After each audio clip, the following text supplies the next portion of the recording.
Hi, my name is Ania Kolmuszewska. Welcome to my series on successful conflict resolution. Today, I'm going to talk about microinequities, a type of behavior which very often leads to conflict, and how we can deal with it. The term microinequities was first put forward by Mary Rowe, an MIT researcher, and it refers to looks, gestures, inflections, in other words, how we say something, or body language, which are dismissive.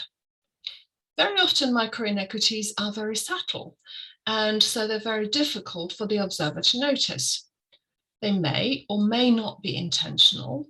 They may be single incidents, or may be repeated over and over again towards a certain person or a group of people.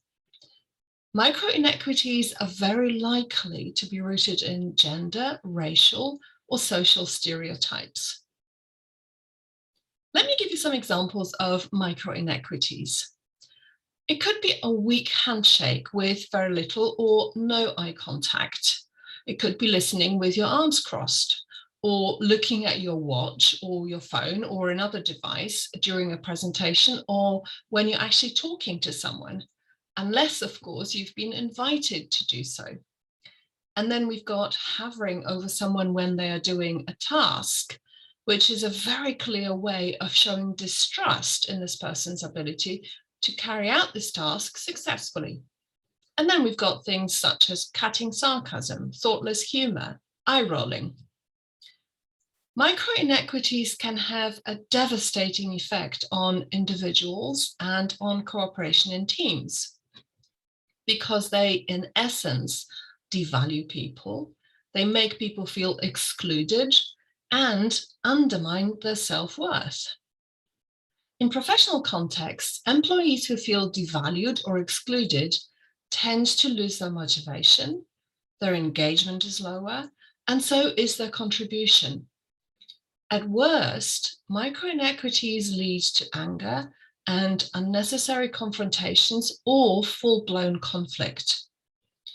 So what can we do to protect ourselves from microinequities and their negative impact in work settings?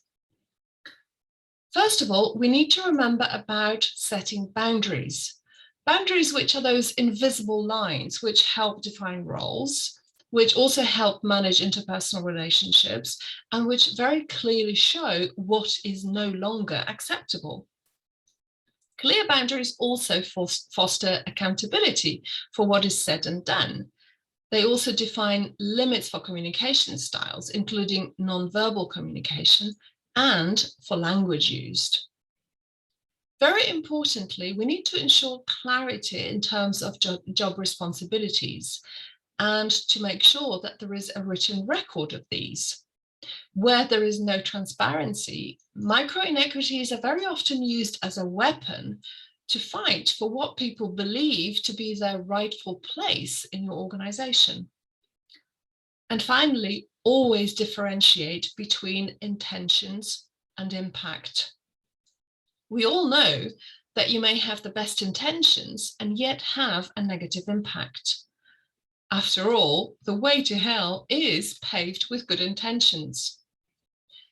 If you are assigned in a confrontation and you feel hurt, there are 3 questions which you can ask yourself and which will help you come up with an appropriate response to a situation when someone has used a microinequity to hurt you. And the first question will be, what did the other person do or say? In other words, remember to refer to facts. The second question would be, what was the impact on me? And based on this impact, what am I assuming about this person's intentions? And so facts, impact, intention.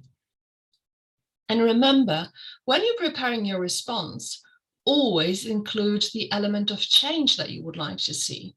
So describe the behavior which you find unacceptable, explain the impact it has on you, say what you understand the intention of the other person is, and ask for the behavior to stop. And last, but certainly not least, be hard on the problem, the offending behavior, but not on the person who has behaved in this way. If you would like to find out more about this topic, check out a great practical book, The Essential Workplace Conflict Handbook by Barbara Mitchell. For now, thanks for watching and see you soon.